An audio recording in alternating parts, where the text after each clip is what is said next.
is, of course, seafood. The green building on our left up here, this is Cox Seafood. This is one of our commercial seafood processing houses. All of the fish and stuff that's brought into them, they prepare for commercial market. They will sell direct to the public when they have supplies available. I believe they have plenty of supply right now, guys, because that little white boat there came in a few days ago with a nice little red grouper or black grouper and snapper, all that kind of stuff. Some of the things that they bring in here, basically your offshore fish, like your different varieties of grouper and snapper. We just finished the snow crab season, so they were getting in snow crab boats.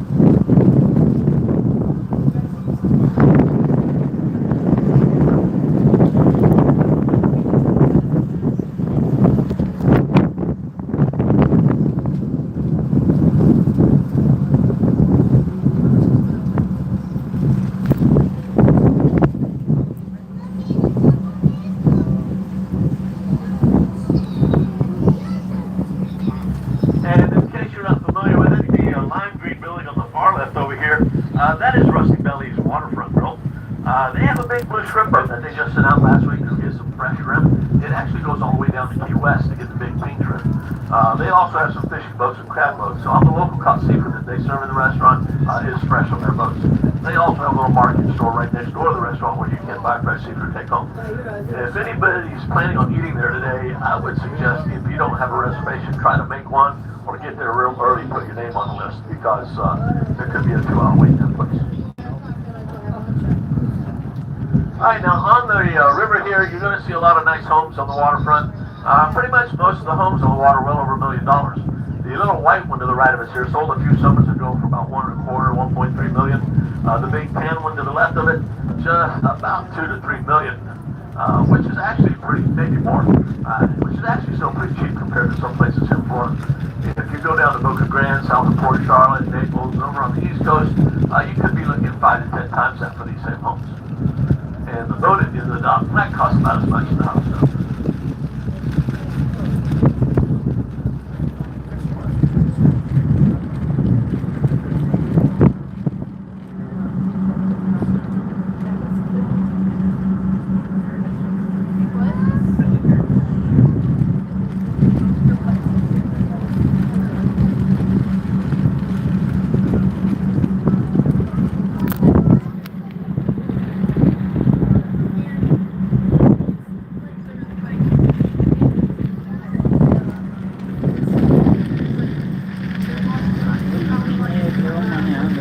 Now, the river that we're traveling on today is called the Anklote River. Back up behind us to the east, it goes a few miles back up that way. It starts to spread out and out. It becomes more freshwater. This is a mix of fresh and salt water. Here it's a brackish water. Out ahead of us to the west, about 2 miles to get to the Gulf. The water depth in the river here ranges anywhere from about 10 to 20 feet, and we have about a 3 to 5 foot tide fluctuation on average. We do have alligators in the river here, guys, but they don't come down this far. They're way back upriver, where the fresh water flows. Right?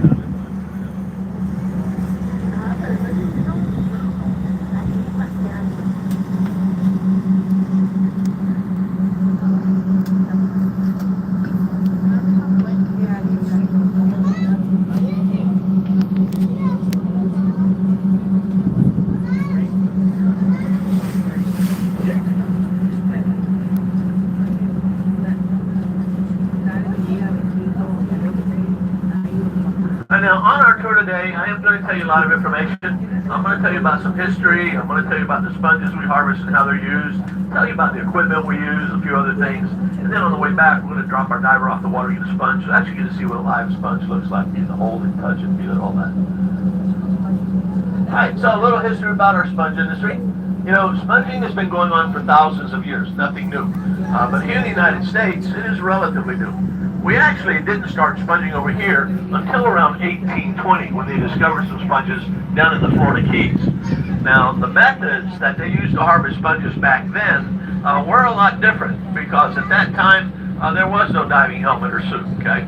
The diving helmet, or at least the first prototype of it, wasn't actually developed until around 1837. So how did they get their sponges prior to that? Well, over the Mediterranean, the Greeks over there, they would just free dive, okay? They would hold their breath, hang on to a rock, and get them to the bottom. They'd cut some sponges, and then they would swim back up with them. Over here, down in the Keys, a lot different. Down there you had shallow water. No reason not to dive in the shallow water, but a lot easier than what the Greeks were diving in, except for maybe these guys either couldn't swim or they're just afraid of all the sharks and barracudas down there. So for whatever reason, they didn't get out of the boat, they stayed in the boat to get their sponges. So what they did was they used a method we call hooking. And basically all that was is they would have a small rowboat or a dinghy, we called it a hook boat, and they'd have two guys in it. One of them would row the boat around with the oars, the other would sit in the front of the boat with a glass bottom bucket and a long pole about 20 to 40 feet long with a hook on the end of it, kind of like our divers have used. What they would do is they would row around in those shallow areas down there. The guy in the front of the boat would take the bucket, he'd stick it in the water searching for a sponge. Whenever he spotted one, he'd just grab that long pole, stick it down there, hook on the sponge, and pull it loose from the bottom. Now, that was okay for the area they were working in because it was shallow water, but that was one of the limitations. You could only work in about 30 feet or less using that method. Anything deeper than that was really just too difficult to try to handle a longer pole and cut sponge. The other problem with that method, obviously, it was a pretty slow process. Okay, you really couldn't get a lot of sponge very quickly like that. But back in the 1820s, probably didn't matter a whole lot. They didn't have a great demand for sponge at the time. Well, after the development of the diving helmet in 1837, they had some improvements in the design to what we're going to show you today. When the Greeks found out about that, they got all excited and said, you know, this is great. We don't have to hold our breath anymore. So they started using this type of diving system over there around the mid-1860s. Now, at that time, our industry here was still pretty small, okay, not much going on, so they didn't really know about us over here, and we didn't know anything about using this type of equipment to harvest sponges, so everybody pretty much kept their own area and did their own thing. Well, that was going to change. Around 1870, they discovered some sponges off the coast of Tarpon here, and they brought that same method of hook boat sponging up here, because all along the coastline to the north of us is very shallow water, and it has a lot of sponge in these areas. They were actually starting to produce quite a bit, because by 1900, Tarpon was considered to be the largest sponge port in the state. Now, as the industry was growing and the demand for sponge was increasing, now they were starting to have a hard time trying to keep up with that demand because of that hook boat method being so slow. Well, there was a local merchant here by the name of John Cheney who had opened up the first sponge warehouse here in Tarpon around 1890. And as his business was beginning to grow, he was starting to have a hard time filling his orders. He couldn't get enough sponge quick enough, and he was always complaining about it. Well, fortunately for him, and I guess all of here in Tarpon, he had started working with a Greek sponge buyer by the name of John Kokoris. Now, Kokoris just happened to be from one of the islands of Greece where they were using this type of diving suit. As he was observing how we're getting our sponges over here, he kept hearing Cheney complain. So he stopped him. He says, hey, look, let me tell you how we do it in Greece. We have a much better way. So he explained to him how we had divers wearing this type of equipment, how they would walk to the bottom, cut their sponges, send them back up in a large net bag while they continued to stay down and work. Told him it was much more efficient, much more productive than this hook boat stuff we were doing here. Well, Cheney was a pretty smart guy. He thought about it a little bit. He said, you know, sounds like a really good idea. That could help me out. How about getting a couple of those guys? Let's try it. So, of course, returned to Greece with a couple of divers, brought them back over here with their equipment, and they explored the deeper waters off the coastline, because they already knew they had sponge in the shallow areas. Well, what they found out there were actually some of the richest sponge beds in the world. As you can imagine, they've never been harvested before. So you had millions of pieces of sponge out there just waiting to get picked. Now, these guys got excited about all these sponges, but then they quickly realized two divers couldn't get them all. They were going to need a lot more help. So what they do? They sent back to Greece for the rest of us. So this is why you have all of the Greeks here in Tarpon today. We're brought here to work the sponge industry because of the increased productivity of our divers, which actually ended up working out pretty well, because if it hadn't been for that, we wouldn't have any Greek restaurants or pastry shops here. Okay? So not a bad trade.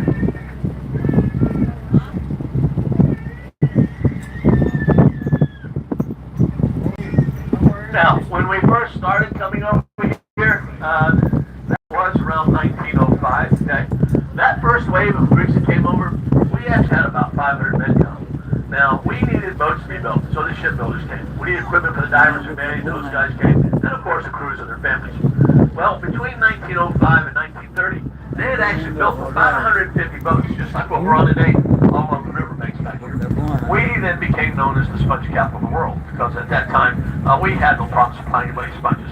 We were probably producing anywhere between 60 to 70% of the world's sponge supply at the time, so we were doing really well. Now, when we do go sponging, we don't go for the day, okay? It's too far to be traveling back and forth every day to sponge fence. The smaller boats that you see back in the dock here, when these guys go out, they'll go out for about 2 or 3 weeks at a time, maybe a month for a couple of larger boats. But in the old days, on the large boats like this one, they would go out anywhere from 1 to 2 months at a time. And the main reason for this, besides it being a pretty slow boat, is that they would work the entire west coast of Florida. They'd work as far north as Apalachicola and as far south as Key West. Anywhere from 10 to 100 miles straight out into the Gulf. So they covered roughly about a 50,000 square mile area. The boats this size would usually carry a crew of anywhere from 4 to 8 men. 2 to 4 of these guys would be divers. So you'd have a diver in the water pretty much from sunup to sundown and just kind of rotate them out the day. The divers, whenever they would dive anywhere from 30 to about 200 feet in their place. You didn't go into the shallow areas while the hook boats were working, but you had a lot of competition already. Plus, the better quality sponge came from deeper water, which is what they were used to diving in the Mediterranean with. So that's where they went.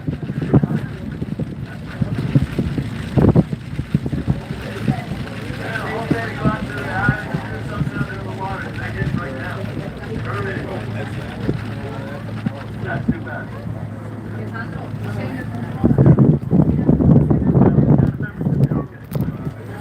I had a buddy of mine. We were fishing one time. He ran out of fuel. He said, "Oh, I didn't need that." I filled it up. Well, the sensor wasn't working, so it was showing you full, but the sensor wasn't working. So guess what? 20 miles out, we ran out of fuel. Okay? He calls up. He's trying to find something to get him. I said, "What the heck are you doing?" He said, "Yeah, I did. Like, we're doing."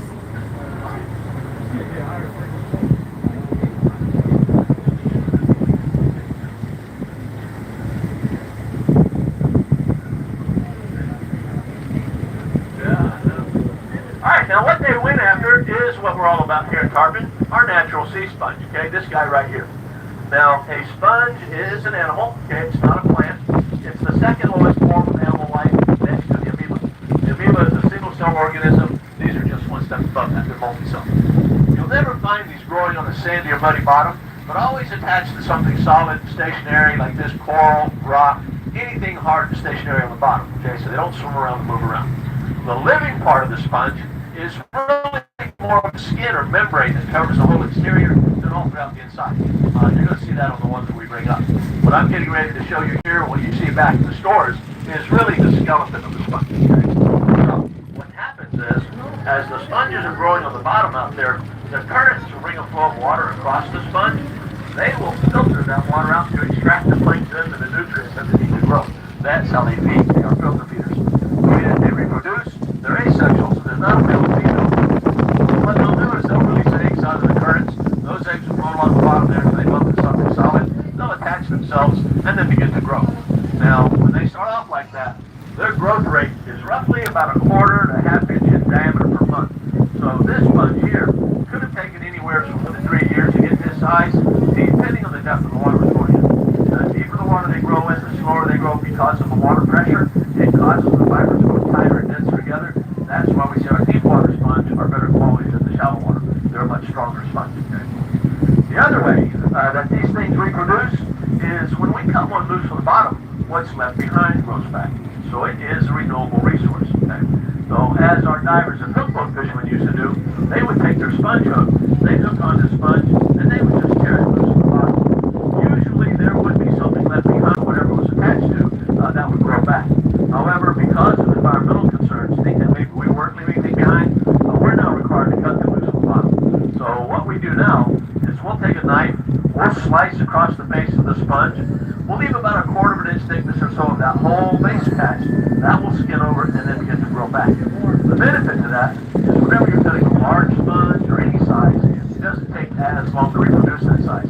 It's not like you had to wait for it to grow from a microscopic egg or a little piece. So we're actually able to go back and reharvest that same sponge at about that same size in a much sooner time, maybe a year or two down the road, which is really excellent in case of a larger sponge. Okay guys, real quick, we are now entering a high-speed zone. These guys don't have to slow down. So sometimes we get some big boats that will come by us at a pretty good speed, got a good weight on them, and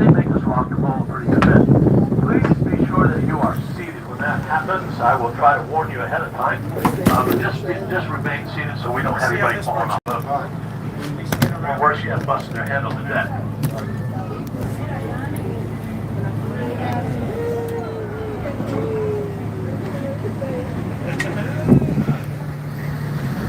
Yeah. You don't get seasick, do you? Okay.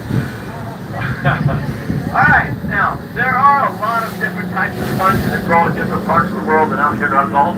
But out here, there's only 5 of them that we go after that have any commercial value. The first one is wool sponge, like sheep's wool. A wool sponge has a black skin covering it. You're going to see that on the one that we're bringing up. This is what they look like after we clean them. I'm going to tell you how we clean these after the time. Okay? You guys want to pass that down? Oh. Here. Take that one.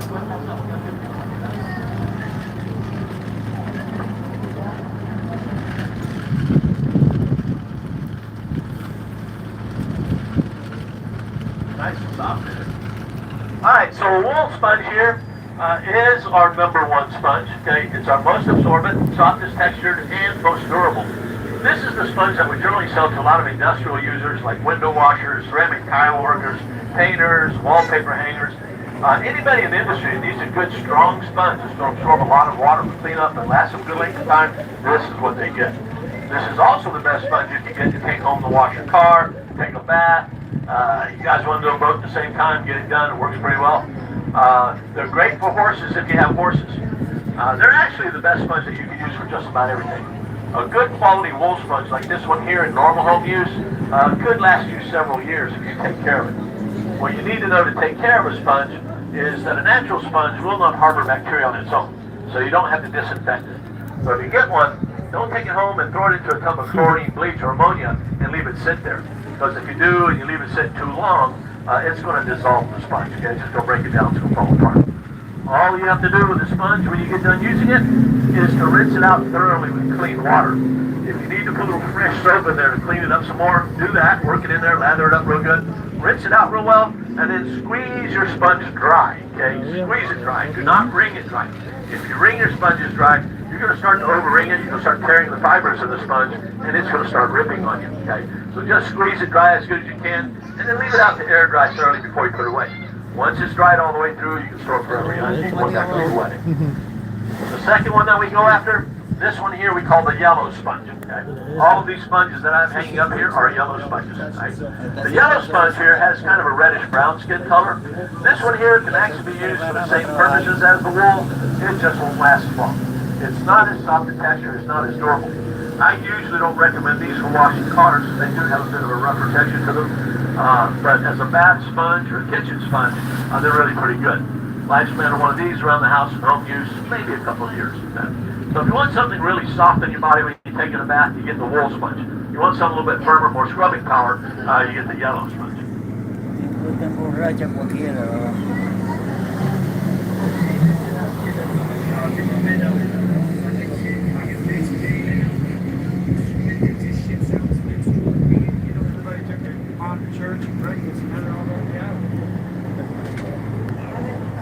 Alright, the third one, this one here we call the wire sponge. Now, the wire sponge here looks a lot like a wool sponge. It also has a black skin covering it. But, like the name implies, it has a rough wiry texture, nothing like the wool sponge. It's kind of like a Brillo pad. We don't really harvest wire sponges anymore because they just don't have a lot of value. They kind of fall apart easily. But back in the days when they did get a lot of these, they would use them basically as a packing material. They'd use them to pack boxes, they would pack pontoons and seaplanes with them. They'd use them as a light abrasive like sandpaper. And at one time, they even attempted to use them as an insulation in the homes, which was really a pretty good idea until they found out they burned real fast. They quit doing that.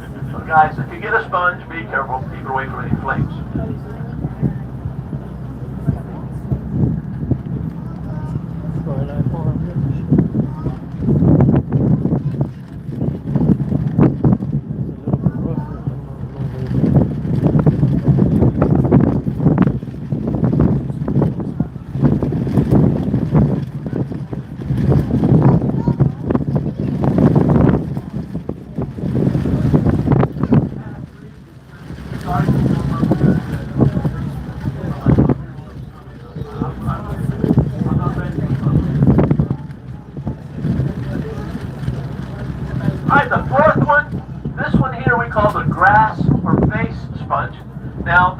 has a white skin color, okay? This one kind of looks like a flower pot, and that's what some people like to use it for. We really sell this one more as a souvenir decorative item. But what you can do with these for fun is you can take some flower seeds, herb seeds, whatever you want to grow. Not everything grows in them, mostly sprouty type stuff. Take those seeds, stuff them in little holes down inside the sponge there. Keep the sponge moist, they'll germinate and grow. You don't have to add any soil to it. Once the plants begin to grow, you may need to nourish them with some liquid plant food or something like that to help keep them growing and healthy. Just remember to keep a bowl under so whenever you water it, don't run off the counter.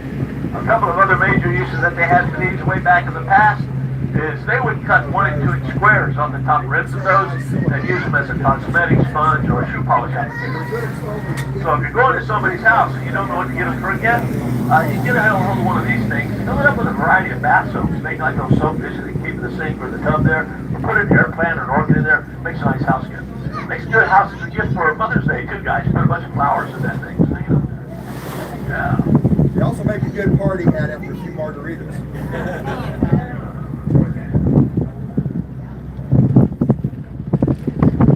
Alright, then we have our last one, our finger sponge.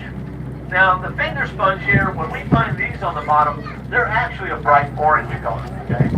This sponge here, when first brought up from the bottom, contains an acid solution in it that we used to use on the boats like a cleaner. We would just take this old sponge and use it to scrub the pots and pans, and we clean the glass and diver's helmet.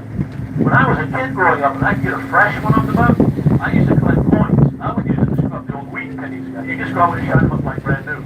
It's amazing how well it will clean the tops. But after a day or two, that solution of the sponge will get real weak, so there's really no value to it as far as trying to clean for that type of purpose. So what do we do with them? Well, we just bleach them up with certain chemicals, make them go cleaner, and sell them to you guys as souvenirs and decorations and things.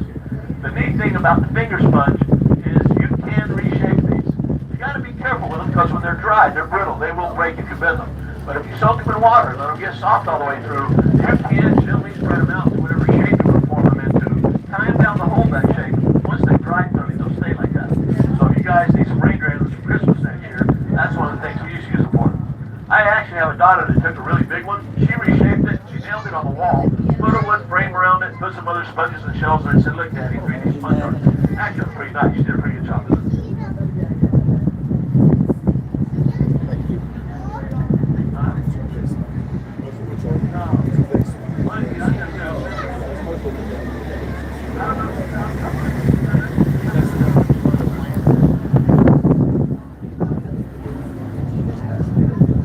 Some people like to use them with floral arrangements, put them in aquariums, stuff like that.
Alright, so those are the sponges that we go after, which will bring us to our diver. We'll tell you about the suit that he's wearing there. Now, we use this type of diving suit for commercial sponging from the 1860s up into the 1960s. We don't use this stuff anymore today, guys. They've had some innovations in diving equipment that are safer and easier to use. What, the beer? We had some innovations in diving equipment, a lot safer and easier to use, and the divers don't dive as deep as they used to. Now, they still do use this stuff for some deep water diving and salvage diving. We just don't use it for sponging. I'll tell you about that stuff in a little bit. Alright, so the suit that he's wearing there is made out of 2 layers of canvas with a layer of rubber sandwiched in between. The cups on the suit are airtight as well as watertight. If you notice when he got in the suit there, he had to pull soap and water around his hands and wrists to lubricate him to get him through those cups. That suit weighs 18 pounds. The breastplate on his shoulders is made out of copper and brass. That weighs 22 pounds. Okay? His boots are made out of leather, wood, and iron. They weigh 24 pounds. That's 12 pounds for each boot. Okay? 12 pounds each. Pretty light on your feet the other day when you go dancing. Alright, next we have the helmet, which is made out of copper, brass, and glass. And those would weigh around 38 pounds. Now ours isn't quite that heavy. On the right side of the helmet there behind the little window, there's a little valve there. That's how the diver controls the air volume of the suit. We have control as ascent and descent in the water. I'll explain more about that in a moment. Now the divers, when they're working out there, they walk on the bottom. They don't swim, okay? So in order for us to be able to keep them down where they can work, we have to put some more weight on them. Well, what we do is before we put that helmet on, we're going to slip those 2 lead weights over his shoulders that would weigh about another 70 pounds. That's a total of 172 pounds, not including the diver's own weight. Well, if anybody wants to get some exercise, there's a really good way to do it right there. Okay? That's great.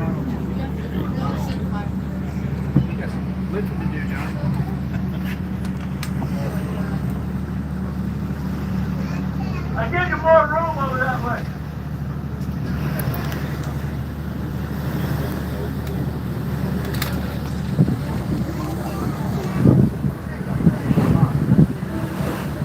Watch out ahead.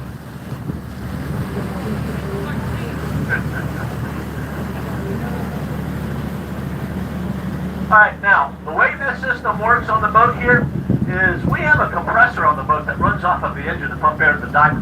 Back in the old days, they had a guy on the deck used to crank a hand pump. Okay, a lot of faith in that guy's not to get worn out. Well, our compressor will pump a continuous flow of fresh air through the air hose into the back of the helmet. The way the diver controls the air volume of the suit to be able to control his ascent and descent in the water is by that little valve on the right side of the helmet. It's kind of like a little spring-loaded piston in there. What he does is, when he's floating on the surface and he wants to go down, he'll just press his head up against that valve, it will open and release the air in the suit, and he'll sink to the bottom.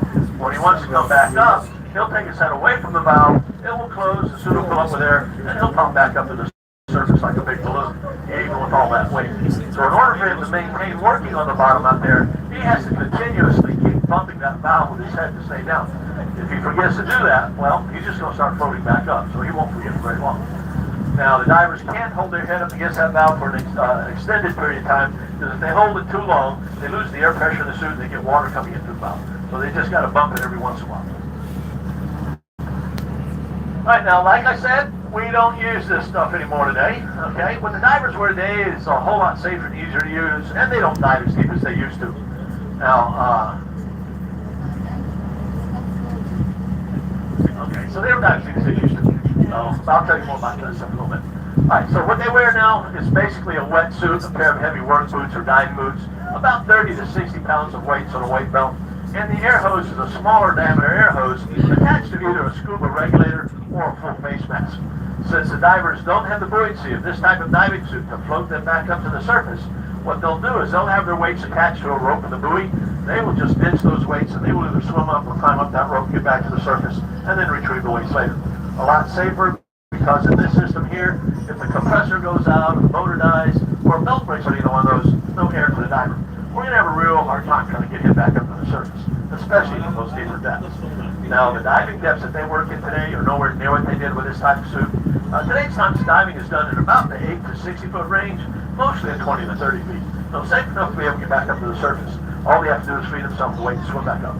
If this system here, if something goes wrong down there, we better hope we can pull it back up the boat before he runs out of air, if we can pull it back up the boat. And their working times on the bottom out there can range anywhere from about half hour to 4 hours on the bottom, depending on the depth of the water they're working in. Now, I do have people asking me about why we don't use scuba tanks. The only thing that we use scuba related is the regulator attached to an air hose. The reason we don't use the tanks is when we're working out there, we're working in strong currents a lot of times. You're having to cut sponge, you're having to drag a big bag of sponge around, and you're down for longer periods of time. You can't do that swimming against those currents with tanks on your back. You wear your diver out about 20 minutes, and you can change your tanks all day long. So that doesn't work. Party time. Alright, so we're going to head back to where we do our demonstration. If anybody in the meantime would like to go up there and take some pictures with our diver before we get ready to go inside, don't be shy. Jump on up there and take some pictures with him, and then we'll get ready to go.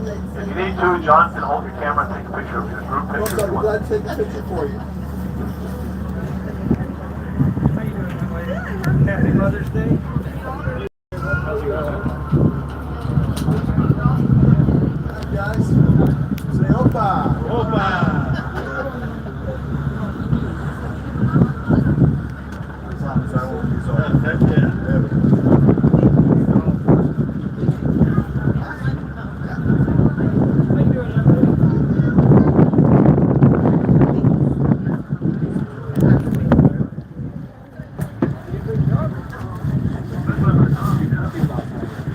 Smile, guys. Go.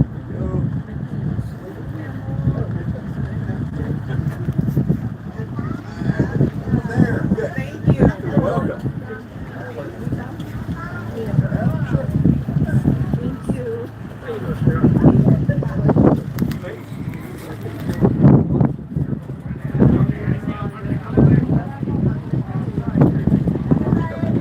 we go. Thank you so much. Super welcome. Watch your step.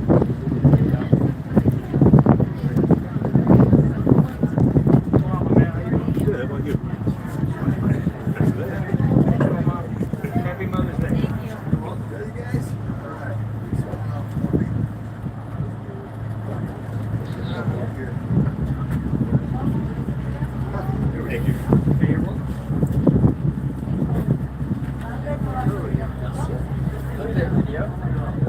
You video? Thank you. How's it going? Good. How you doing? Hot? Yeah. Yeah. You have videos at Opa? Yeah? Alright. Ready? 1, 2, 3. Opa! Awesome, thank you. Yeah, you're welcome, brother. Ready, bud? It's going to take pictures.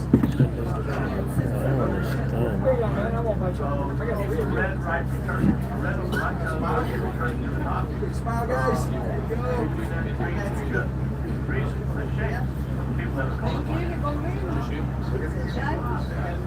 And you'll notice you got odd numbers on one side. Okay. Hey, you're welcome, brother.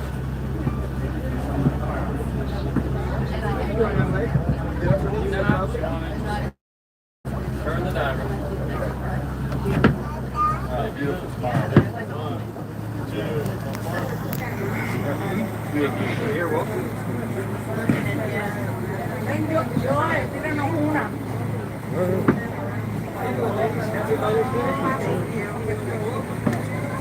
Hey, guys. Smile for me.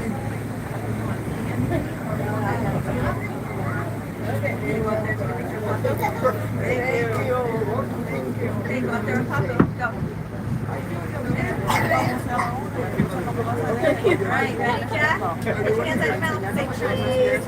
Mommy. Got it. Good job, Jack. Let go. Come on. You want to get in All there? right, sure. All right, come on, Jack. Go with Mom. Go with Mom. Go on. No, you can come too, Mom, quickly today. He's like, I want to go swimming in the sun. Okay, ready? Hey, Jack. Oh, boy. Yeah. There we go. All right. Good job, man. There it is, young man. Come on up here, buddy. I won't bite you. Happy Mother's Day.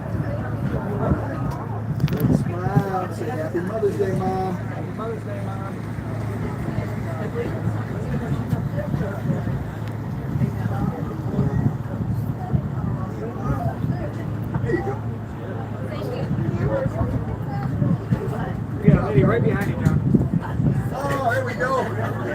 was wondering when you guys were gonna Oh, get we had to wait. out. You're gonna hurt my driver's feelings. Happy Mother's Day, Lee. Thank you. Give me a Charles, big smile. Give me an opa.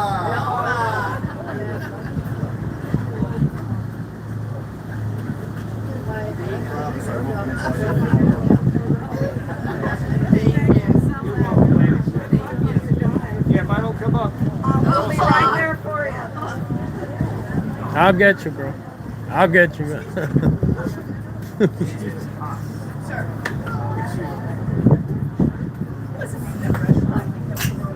It gets really hot. Much better than that.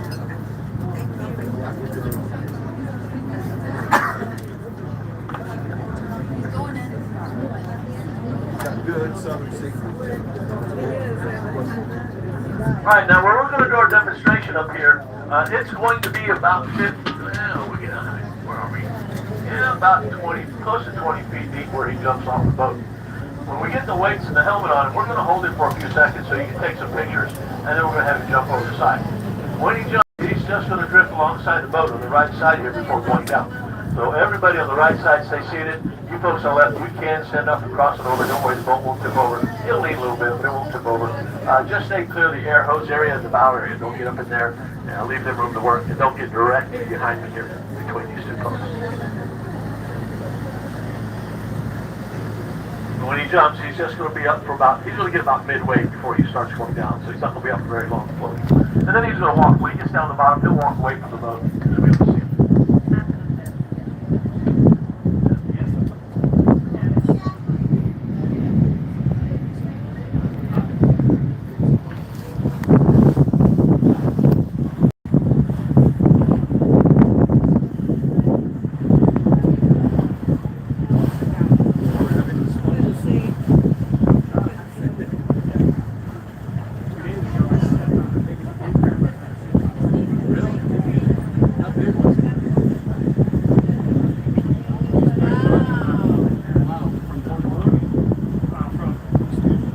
They're not very big. Yeah, it's not like they're running, right?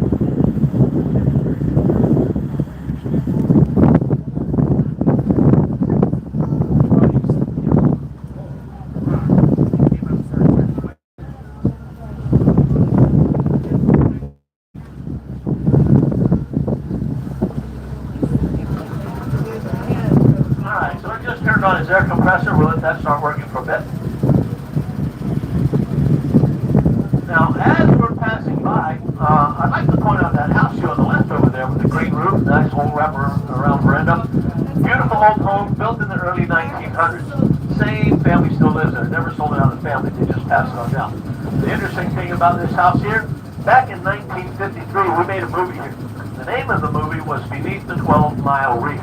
That starred Gilbert Rowland, Robert Wagner, Terry Moore, Peter Graves, Richard Boone, and a few others. Well, some of the scenes in the movie were actually filmed in and around this house right here. So if you ever have the opportunity to watch it, really a good movie to give you an idea what it was like back in the day. Some of the scenes in the movie do depict some real-life situations. One of those being when the diver's diving on that deep reef, slips off the reef. He can't reach the air valve in the helmet. You're released there in the suit. The suit fills up with air. He comes up from the bottom too fast. Gets what we call the bends and dives. We did lose a lot of divers that type of accident back in the day. That's one of the things that made this system so dangerous. Really a cracker house. I mean, what they call a cracker house. Look it up. The true Florida cracker house. Yeah. It's got that wraparound door in the front and the back for the air to go through. I mean, I read all about this. That's a bigger one than normal. It looks like it's been added to on the back. That's unbelievable. The same family all over.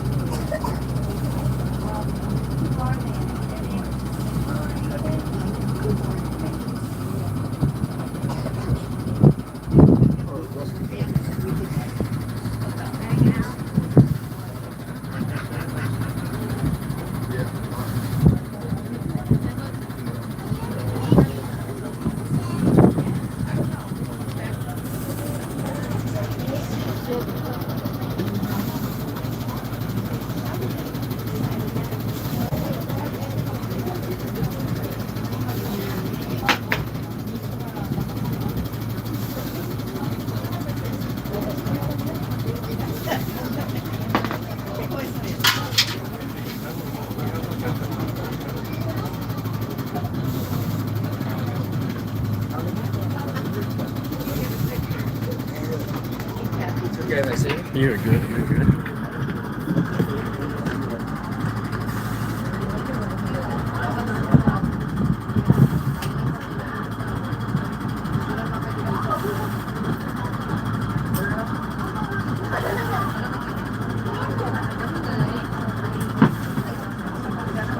All right, guys, get your pictures. He's going to get ready to jump. All right, ready? 1, 2, 3. Here he goes. Over the side. So cross over quickly, guys, because he's just going to float for a few seconds on top. Watch your horse, guys.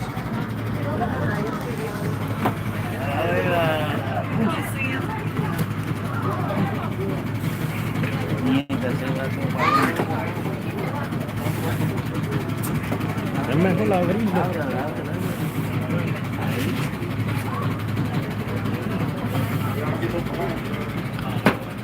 Right, now the yellow line that John is holding up the bow there, that's what we call the lifeline or signal line. That's the only means of communication that we have between the boat and the diver. We just use a series of tugs and pulls on the line to be able to communicate back and forth with him. Now he is walking on the bottom.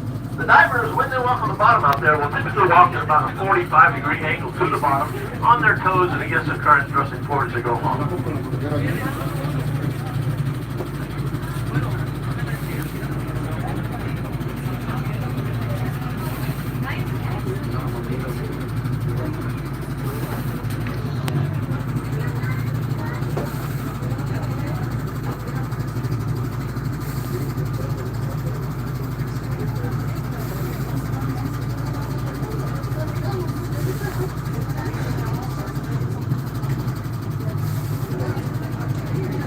Alright, so there he is. Now notice that as he starts to walk along searching for a sponge, he kind of twists his body left to right, side to side. The reason he does that, so he can scan the area around him. Just turning his head inside the helmet doesn't really give him enough view of the area he's working, even though it has those little windows on the side. So he kind of twists and turns as he searches for a sponge.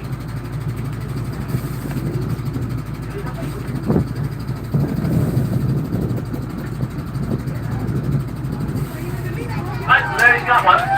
Now, the divers, when they're working out there, don't carry a large net bag. What they'll do is they'll take that sponge, place it in the bag. When they get a full bag, they'll signal the lifeline tender.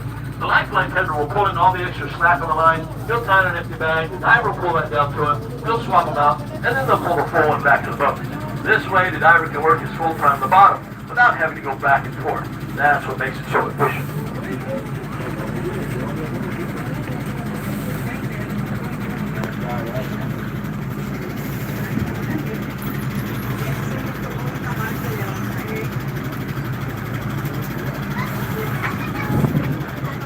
Esa camarita, ojo, mira la camarita que tiene el pan.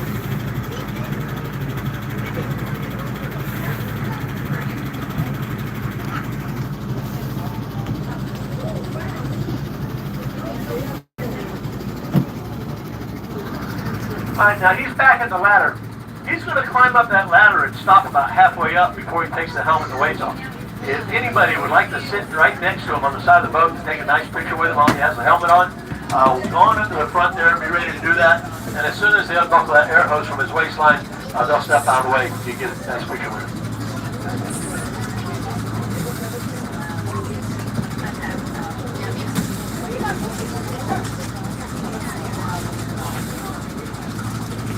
Okay, folks, anybody want to stand next to him and take a picture? Oh, exactly.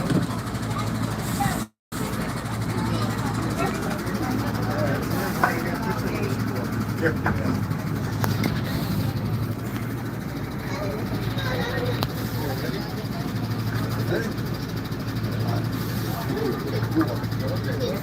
Come on, Tiger.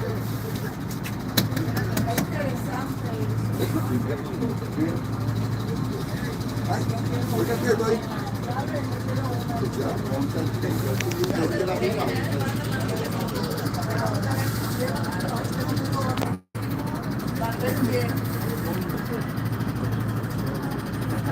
Good job.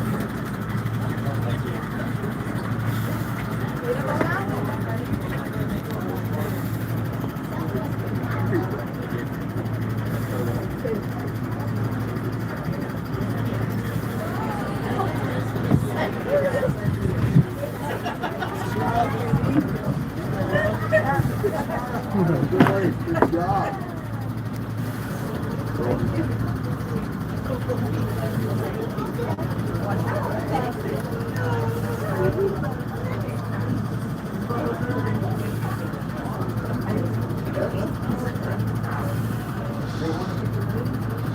Okay, I'll get the picture of it.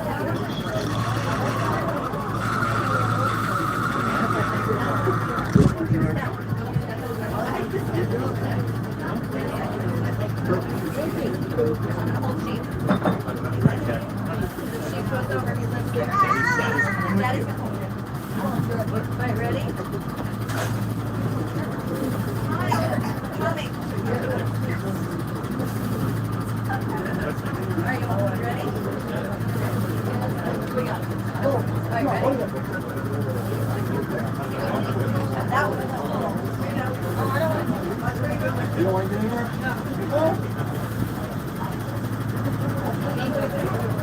It's like that last piece of cake you're going to wish you did when you're in the boat.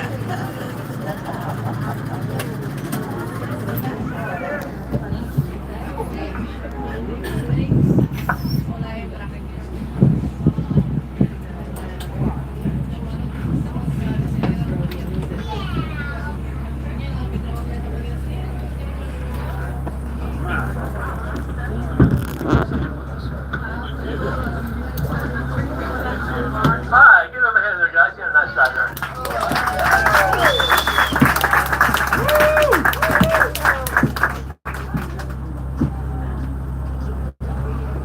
We need to turn the AC down a little bit.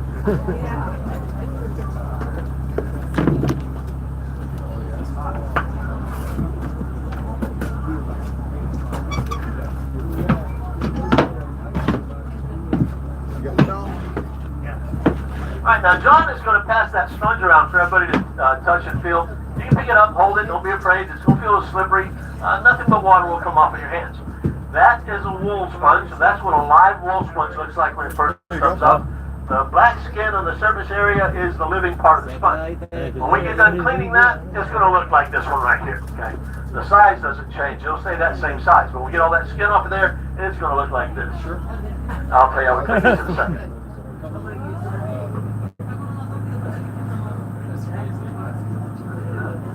It's like a wet mushroom. Thank you.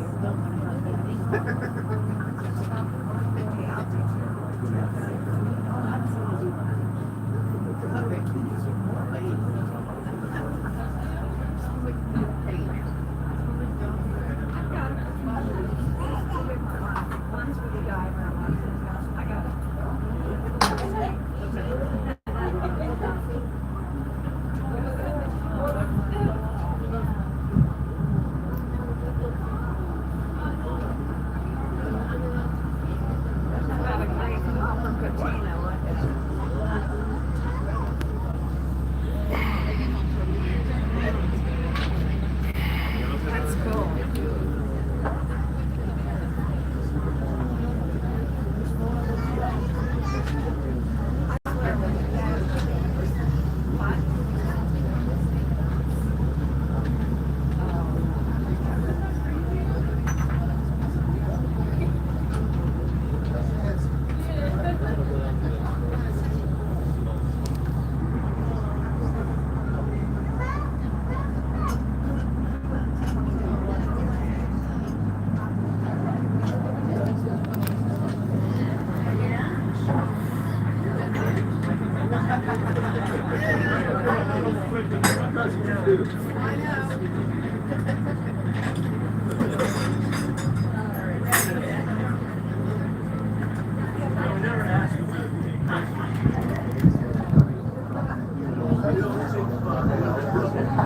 Good job.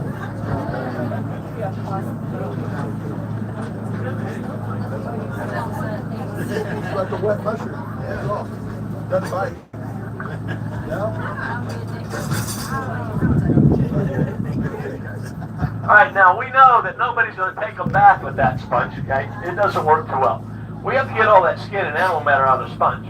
The way we do that is when those sponges get into the boat, we're going to lay them on the deck, okay? We're going to stack them 2 high, 3 high, 4 high, whatever we need, and we will cover them with a heavy burlap material or large blankets. We will wet them down periodically throughout the day to keep them from drying out. Because if you let that skin totally dry on your sponge, it's going to dry hard and you'll never get it off. You might as well throw it away, especially on the inside. So we keep them moist enough to prevent that from happening. A couple of times a day, they will also rotate and flip their sponges. After about 2 or 3 days of this, that animal matter just starts to die. It's going to start to rot and decay. It's going to start disintegrating and liquefying and separating from the skeleton. When we see that happening, we'll take those sponges, we'll dip in a bucket of water, we'll slam them on the deck, or they'll just beat them with a club. They'll stomp on them. Today's times, the guys also use a high-pressure water hose to blast all that through there. Anything remaining on the exterior surface, they'll just take a knife and kind of scrape it off. Okay? Once they get all the animal matter out of the sponge, they'll rinse them out a couple more times to make sure they're clean all the way through. They'll squeeze them dry. And in the old days on the large boats like this, they would string them on 30-foot lines, kind of like what we have hanging here, and then hang them across the rigging to dry.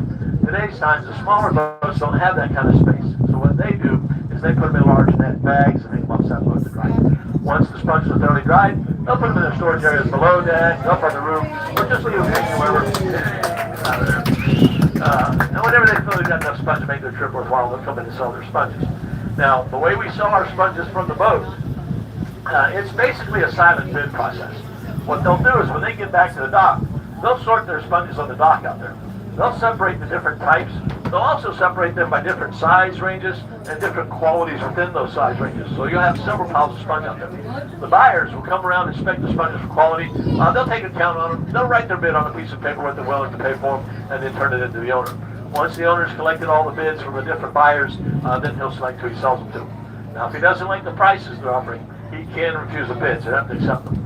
The buyers cannot go through the piles and pick out all the best pieces. They have to buy the whole lot. This way, the boats are sure of selling all of their catch and not getting stuck with a bunch of stuff they have a hard time trying to get rid of. Once the buyers get them, they'll take them back to their warehouses where they'll run them through some cleaning solutions. They may cut them and trim them the size that they need for their customers, and then they'll put them up for sale. Our sponges are sold all over the world. We sell out in the home improvement centers, bath boutique shops, paint stores, and of course here at the shops at Tarpon.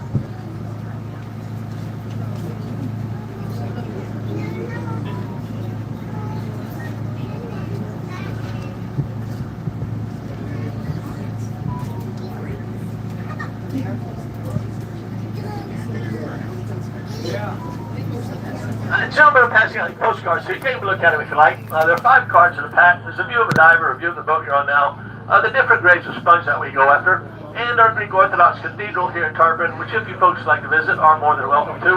They do have visiting hours during the weekdays. I believe they close around 3 o'clock. The postcards, if you'd like to keep them, we do offer for $1 for all 5 cards. $1 for the whole pack, which is an excellent value, and our diver will be more than happy to come around and autograph the diver's picture for you. Coach, our diver will be glad to sign it for you. I heard a rumor. It's not, I don't know if it's true or not, but I heard that his autograph is going for $20 on eBay. So you guys make this it's a good investment. I'll buy a whole lot.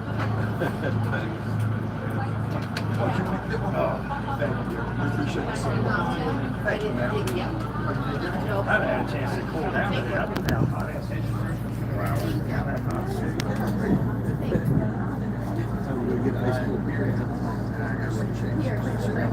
Alright, now some of the rules and regulations for our sponge industry, there's actually very few. The boat has to have a commercial sponging license. It's not too expensive, costs them about $400 a year. The buyers also have to have a commercial sea products license to be able to buy sponges or anything from the sea, so the boats can sell their boat. There is no season. We can sponge year round. It's the weather, maintenance, we can't find crew members, or we just don't want to go sponging, keeps us in. There is no limit on how many sponges we harvest. We can take all we want. The only thing is, they have to be at least 5 inches in diameter before we cut one. And nobody has any private release area. It's all first come, first served. That's pretty much about it. Pretty simple.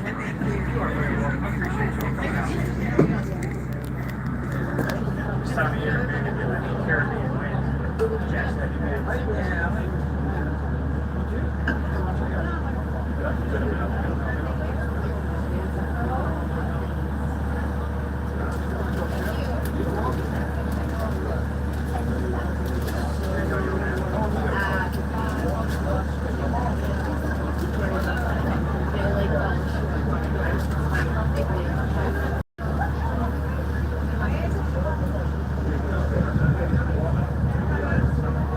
Thank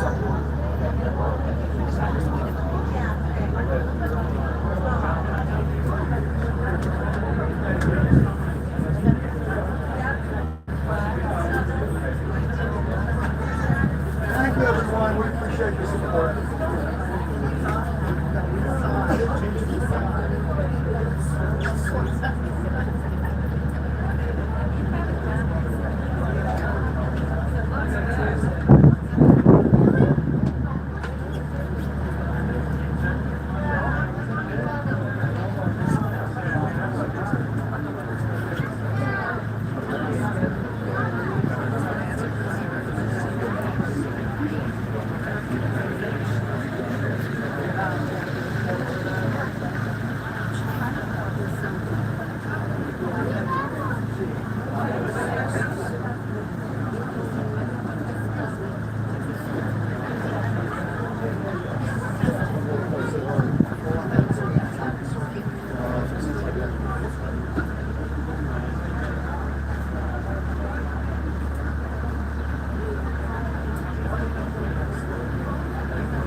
Alright, I'd like to go ahead and take this opportunity to introduce my diver and crew to you. My diver's name is Brandon. Now, Brandon is a real commercial sponge diver, guys. When he's not diving on this boat here, he does go commercial sponging. He's been diving for about 20 years. He is one of our better divers. He goes to the 30, 60 foot range. He doesn't mess around with the shallow water sponge. The other two gentlemen, Lambros on the cabin top there, and John up front.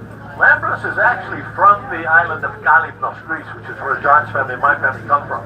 Galipnos is very well known for its divers and sponge fishermen over there. John's father used to be a diver back in the day. All of his diving was in one of these diving suits. I am Captain George, again on behalf of my family and crew. We do thank you very much for coming along with us today. We hope you enjoyed our trip and learned a little bit about what we do here. If you had a good time, we do have a couple of tip boxes on the floor mast there, one for the diver, one for the crew. They greatly appreciate it. Thank you, Kelly. But most of all, folks, we just want you to have a wonderful rest of your day here at Tarpon. If you haven't eaten yet and you're planning to eat at one of the Greek restaurants, they're all really pretty good. Just watch out for the pastry shops. Okay? A lot of sugar out there in those things. Pastry shops, there's a lot of sugar around. Ladies, happy Mother's Day again, you guys. One other thing too, if you would like to do this, we were nominated for one of the best things to do in the St. Pete Clearwater area. Today is the last day of voting. If you'd like to go to their website, visit spc.com and vote for us. We're up to the best things to do. We'd appreciate that. Just make sure you follow the voting all the way till you get to the submit button. You don't have to vote for every section in there. Just advance it to where you get to the submit. Hey, you guys be safe, take care, and see you guys in the next one. You already know, some sponge diving. We out. We out.